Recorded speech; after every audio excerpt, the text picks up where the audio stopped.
오늘 이 아침 하나님께서 주시는 말씀, 창세기 41장 25절에서 36절 말씀 한 절씩 교독하겠습니다.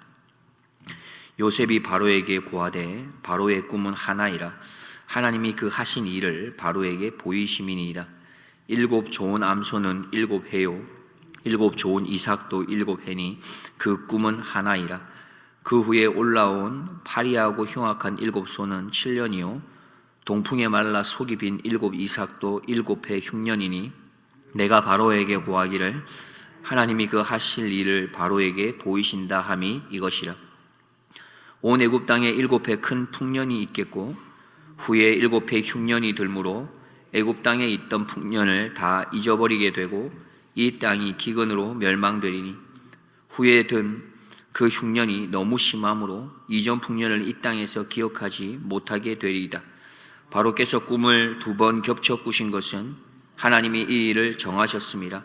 속히 행하시리니 이제 바로께서는 명철하고 지혜 있는 사람을 택하여 애굽 땅을 치리하게 하시고 바로께서는 또 이같이 행하사 국중에 여러 관리들을 두어 그 7해 풍년에 애굽 땅의 5분의 1을 거두되 그 관리로 장차 올 풍년의 모든 곡물을 거두고 그 곡물을 바로의 손에 돌려 양식을 위하여 각 성에 적치하게 하소서.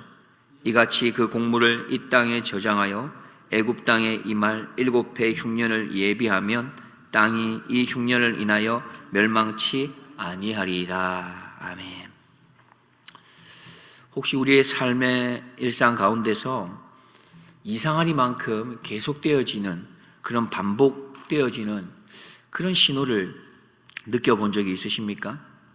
계속해서 같은 생각이 떠오르거나 비슷한 상황들이 반복되어 나타나거나 어떤 방향으로 계속해서 내 마음이 기울어지고 있는 이런 경험들 말입니다.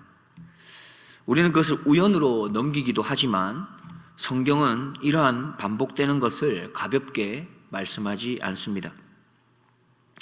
오늘 본문에서도 우리가 알고 있듯이 애굽의 바로왕이 2번의 꿈을 꾼 그 이유로 있게 되는 이야기들이 전개되고 있습니다. 살찐 암소 7마리, 그 7마리가 나온 이후에 파리한 암소 7마리가 그것들을 삼키는 꿈이죠. 무성한 7 이상이 나온 이후에 마른 이삭 7이 그것들을 삼키는 이 꿈이 등장하게 됩니다. 우리가 어저께 살펴본 것처럼 고대 근동 애굽에선 꿈을 신적 계시라고 여겼기 때문에 비슷한 이 2가지의 꿈은 매우 민감하게 그들에게 받아들여졌습니다. 그럼에도 불구하고 그 애굽에서는 그 꿈을 해석할 수 있는 지혜자나 술사들이 있지를 못했죠. 결국 이 일로 인해서 애굽은 바로왕 앞에 등장할 수 있게 됩니다.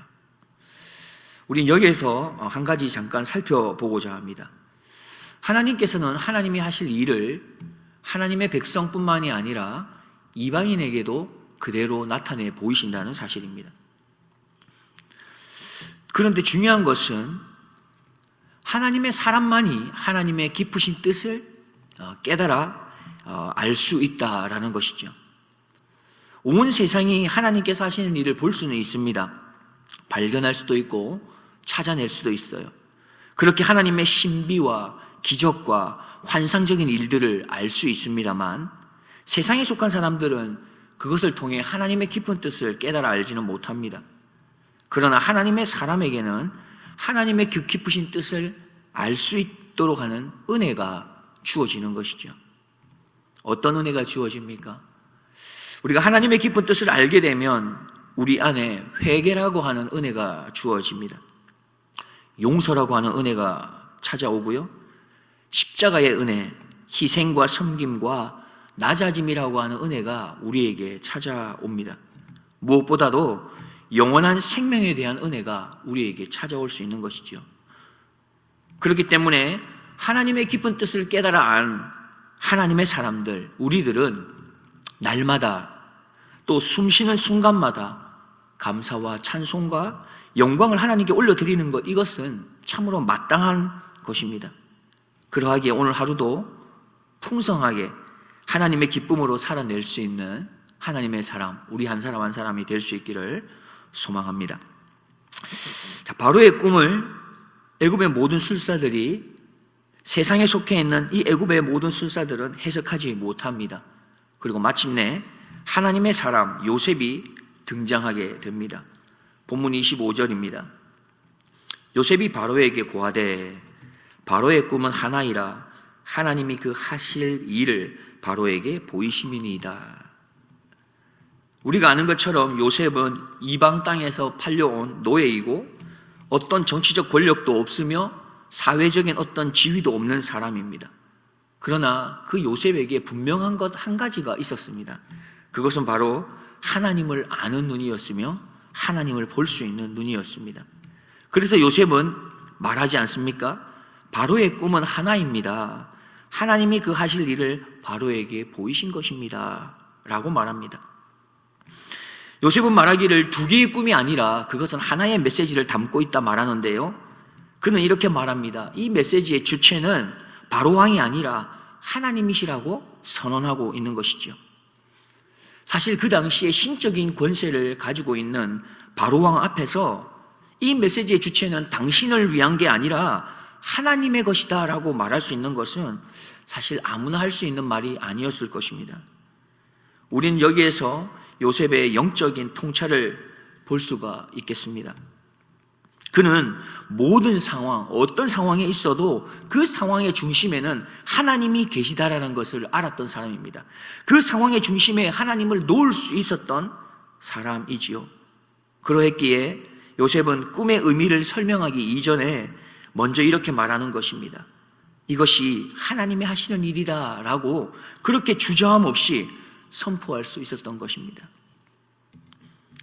우리가 잠깐 생각해 볼 것은 요셉이 꿈을 해석하기 전에 이것은 하나님이 하신 일입니다 라고 하는 이 선언을 하지 않는다고 해서 문제가 되는 것일까요? 신앙적으로 전혀 문제가 될 것이 없습니다. 무엇보다도 요셉은 여전히 하나님께 영광이 되는 삶을 살아가고 있는 사람이었기 때문이죠. 그럼에도 불구하고 요셉은 다시 한번 하나님을 드러내고 있습니다. 오히려 하나님을 드러내면서 자신을 감추고 있는 것입니다. 자신이 조금이라도 드러나지 않기 위해서 힘쓰고 있는 것이죠. 그렇게 하나님을 강조하고 하나님을 높이고 있습니다. 존 칼빈이 이렇게 말했습니다. 요셉은 자신의 재능을 드러내는 대신에 하나님을 증거하는 도구로서 자신을 제한하고 있다.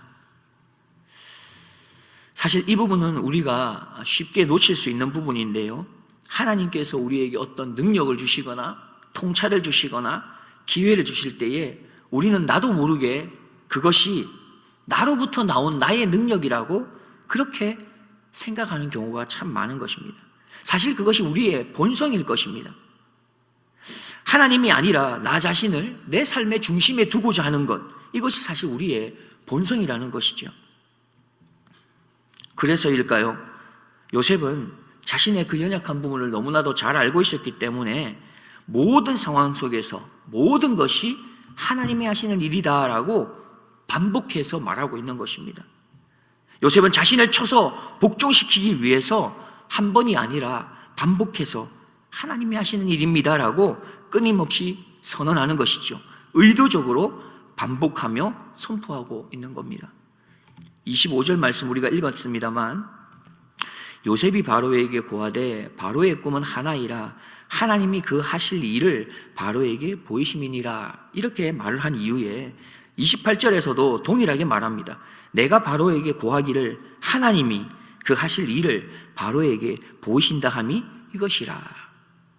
이렇게 요셉은 하나님을 드러내기 위해서 반복하고 있습니다. 더불어 자신의 본성을 제어하기 위해서 반복해서 선언하고 있습니다. 그리고 이 반복된 선언은 또 한 가지의 진리를 우리에게 보여줍니다. 32절 말씀입니다. 바로께서 꿈을 2번 겹쳐 꾸신 것은 하나님이 이 일을 정하셨습니다. 속히 행하시리니. 바로가 2번 꿈을 꾼 것, 이렇게 하나님이 2번이나 보여주신 것은 또 다른 우리에게 보여주는 진리가 있다 말합니다. 2가지의 의미를 담고 있지요. 하나님이 이 일을 정했다라는 것입니다. 확정하신 것이다. 반드시 이루어질 것이다 말씀합니다. 그리고 또 한 가지는 무엇입니까? 속히 이루어질 것을 말씀하고 있습니다. 우리의 삶 가운데도 하나님께서 반복해서 보여주시는 말씀이 있지는 않습니까? 마음에 떠오르는 어떤 결단이나 계속 들려오는 어떤 방향이나 계속해서 부딪히는 어떤 상황이 있다면 그건 아마 우연한 것이 아닐 것입니다. 하나님께서는 때로 반복을 통해서 확정되어 있는 하나님의 뜻을 우리에게 나타내 보일 수 있기 때문에 그렇습니다. 그렇다면 그때 우리의 반응은 어떠해야겠습니까? 요셉은 단순히 꿈을 해석하는 것으로 멈추지 않았습니다. 그가 알게 된 것을 구체적으로 어떻게 그러면 대안을 삼아야 하는지를 제시하고 있습니다. 풍년의 7년 동안 곡물을 잘 저장해서 흉년의 7년을 잘 대비해야 되는 그 방안에 대해서 구체적으로 이야기합니다. 우리의 인생에도 풍년이라고 하는 시간들이 있겠지요. 또한 흉년이라고 하는 시간도 있을 것입니다. 모든 것이 잘 풀리는 시기가 있고 때로는 모든 것이 다 막혀지는 것 같은 그런 시기가 있는 거죠. 문제는 대부분의 사람들이 풍년의 때에 잘 준비하지 않는다는 겁니다. 풍성할 때 더 소비하고 여유 있을 때 방심하지요. 우리가 다들 그렇게 살아왔던 경험이 있습니다. 몸이 건강할 때 몸의 건강을 잘 챙기지 않지 않습니까? 무엇인가 나의 삶에 여유가 있으면 그냥 흥청망청 조금 쓰려고 하는 경향들이 우리 안에 있는 것 아닙니까? 요셉은 말합니다. 우리에게 풍요가 있을 때 그때는 준비해야 할 때라고 말하는 것이죠. 우리의 삶이 비교적 안정적이고 평안하다면 휴식의 시간일 수도 있지만 준비를 해야 할 시간일 수 있는 겁니다. 반대로 지금 어려운 시기를 맞고 있다면 그것이 과거의 준비의 부족의 탓으로 여기기보다는 지금부터라도 하나님의 음성에 다시 귀를 기울여야 할 때라는 것입니다. 말씀을 정리하고자 합니다. 혹시 지금 하나님께서 우리의 삶에 반복해서 말씀하고 계신 것이 있다면 가볍게 여기지 마십시오. 그것은 하나님의 확정된 뜻일 수 있기 때문입니다. 하나님의 뜻을 우리가 잘 알았다면 하나님의 뜻을 이루기 위해서 순종하는 그 자리에까지 나아갈 수 있는 우리이기를 소망해 봅니다. 풍년의 때를 준비하고 흉년의 때를 대비하는 그 길로 말입니다.